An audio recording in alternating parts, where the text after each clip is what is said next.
8:45 de la mañana nos acompaña Ismael Quintana, abogado constitucionalista. Gracias por estar con nosotros. Buenos días. Buenos días, Liz. Un abrazo para usted y un saludo para quienes nos están mirando y escuchando. Abogado Quintana, el artículo 129 de la Constitución efectivamente dice que un presidente puede ser llevado a juicio político por delitos contra la seguridad del Estado. Y en eso se basa esa recomendación que hace la comisión que investigó el caso Encuentro. Hace poco el jefe de la bancada de Creo en la Asamblea decía que todo esto es una fábula, porque no hay los sustentos. ¿Usted considera que se configura precisamente esa causal para tal recomendación? A ver, la Constitución contempla 3 causales en su artículo 129. Delitos contra la seguridad del Estado, delitos contra la administración pública como el cohecho, peculado, concusión, enriquecimiento ilícito y los delitos de lesa humanidad, secuestro, genocidio, tortura, entre otros.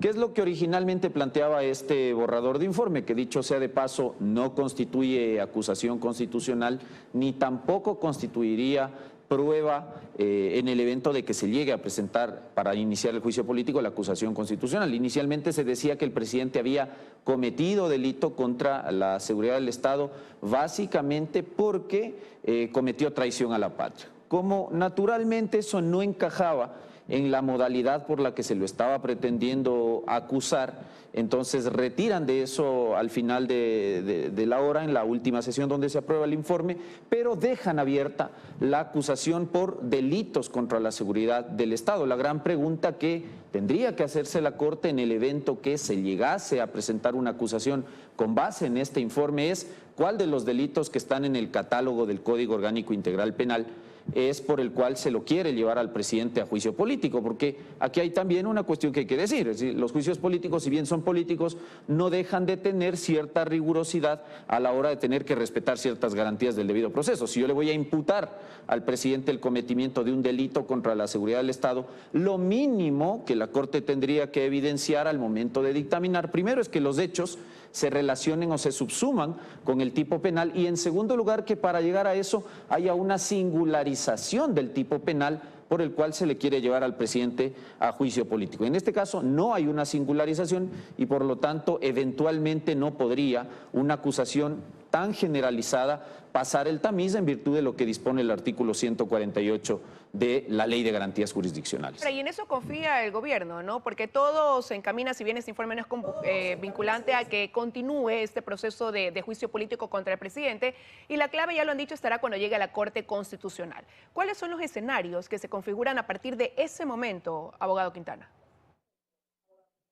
A ver, ¿qué es lo que puede pasar? Independientemente de lo que suceda el día sábado en que el Pleno de la Asamblea va a sesionar para conocer el informe que aprobó esta comisión ocasional, porque le vuelvo a insistir, el informe no es ni condición suficiente, ni condición necesaria, ni constituye prueba alguna para efectos de iniciar o impedir que se inicie el juicio político. Me explico de otra manera. Podría incluso la Asamblea desestimar el contenido del informe y sus recomendaciones, lo que no impediría que se reúnan 46 firmas de respaldo correspondientes al tercio de los integrantes de la legislatura y se presente una acusación constitucional.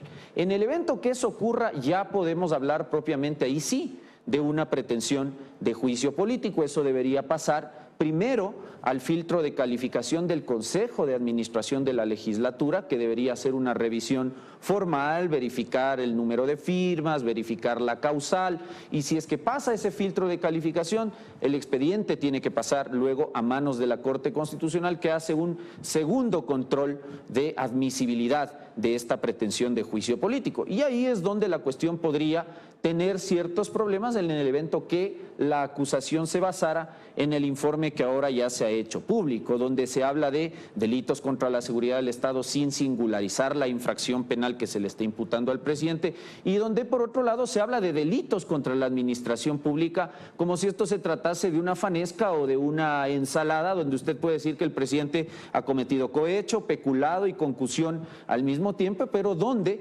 de los hechos que se están especificando ahora no existe una relación, al menos con lo que se describe en la legislación penal a través de cohecho, o lo que la legislación penal entiende por peculado, o por concusión, o por enriquecimiento ilícito. Entonces, el escenario es ese, posiblemente, si es que se insiste en esta clase de acusaciones que no tienen fundamentación jurídica. Abogado si es que, Quintana, en cambio, la Corte diese dictamen favorable, el tema pasa ya de nuevo a la Asamblea Nacional. pero antes de eso, ¿en qué se va a fijar la Corte Constitucional básicamente? Porque hay quienes dicen que eso dependerá, el que prospere o no, mucho de la redacción prolija que tenga cuando ya sea remitido pues esta solicitud para la admisibilidad a este organismo, ¿no?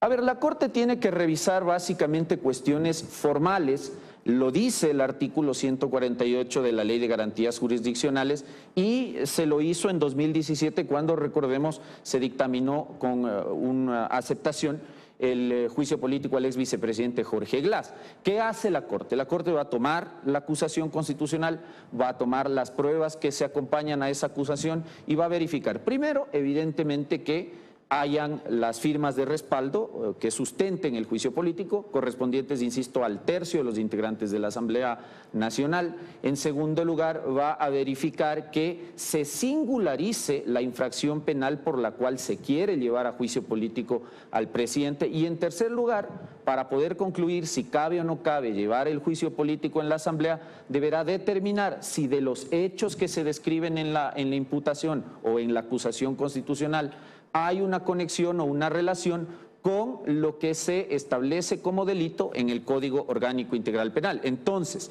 si la Asamblea acusa al presidente, por ejemplo, de cohecho, la Corte tendrá que revisar si de los hechos descritos en la acusación hay una relación, una subsunción o una conexión entre esos hechos y el tipo penal. Por ejemplo, le digo, ha cometido cohecho, la Corte tendrá que verificar que ahí se cumplan los elementos generales, es decir, por ejemplo, que el presidente haya de esos hechos recibido alguna dádiva, algún bien, algún dinero para sí o para beneficio de tercero a cambio de hacer o dejar de hacer algo relacionado con el cargo presidencial. Si la Corte no encuentra esa relación, sencillamente no deberá de emitir dictamen de admisibilidad. Solo brevemente, ¿qué no puede hacer la Corte Constitucional también? Porque en esto se está creyendo que la Corte puede hacer todo y no es así.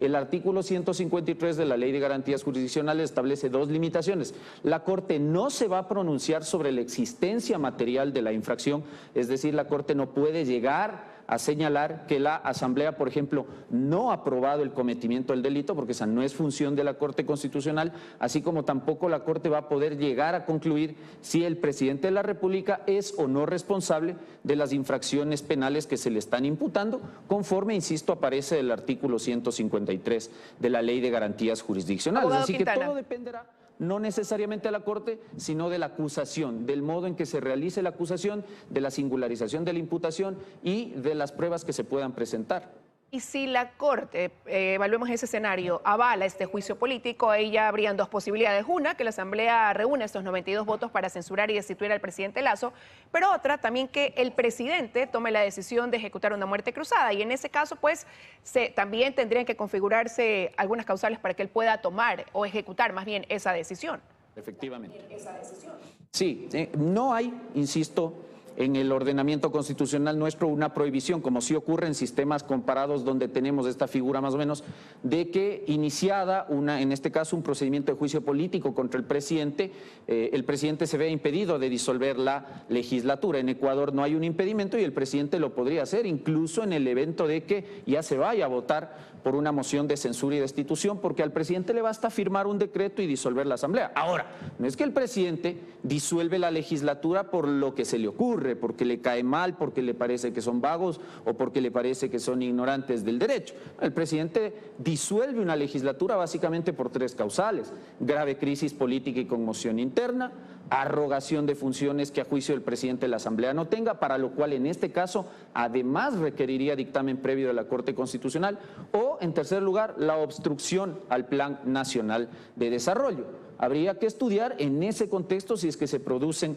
las causales. Si usted me pregunta a mí, al día de hoy no hay causal para decretar la disolución parlamentaria, y en el evento que el presidente utilizase esta herramienta, podría eso entenderse como una especie de retaliación o de mecanismo para esquivar la censura y destitución de un juicio político. Me explico de otra manera. Sería tan fraudulento que el presidente decrete la disolución parlamentaria en esas condiciones, sin tener causal constitucional, como que la Corte tolere y permita que la legislatura lleve a juicio político al jefe del Estado con base en las acusaciones que, por ejemplo, se están realizando en este informe de la Comisión Ocasional del Gran Padrino. Es decir, en ambos casos, para mí, se cometería un evidente fraude a la Constitución. Y se le preguntaba también porque las intenciones por parte de algunos legisladores es resolver lo que han denominado como un problema que el presidente Lasso continúe en el poder. Ayer ya incluso hablaban de analizar si tenía las capacidades mentales o había una incapacidad en ese sentido para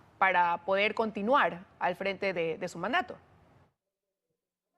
Y empezamos a tener una especie de déjà vu con lo que ocurrió en Ecuador en la década de los 90, cuando se destituyó irregularmente al expresidente Abdalá Bucaram, precisamente acudiendo a este socorrido e inventado argumento. Lo cierto es que la Constitución sí contempla entre las causales de cesación de funciones presidenciales la declaratoria de incapacidad físico-mental permanente del presidente de la República. Pero hay que hacer presente una cuestión: esa declaración y esa certificación no la hace pues la legislatura.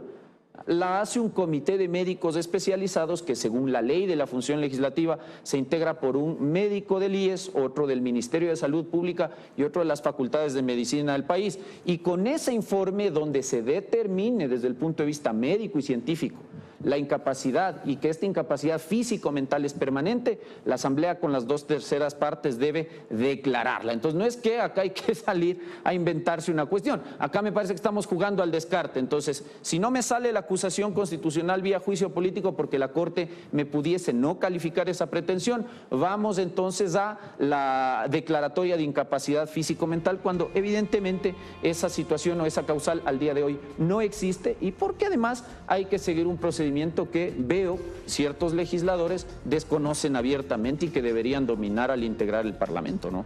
Gracias, abogado Quintana, por habernos acompañado con su análisis esta mañana en 24 horas. Que tenga un buen día. Con eso de aquí, amigos, ya estamos concluyendo. Ya vienen las noticias de la comunidad. Que tengan un excelente viernes.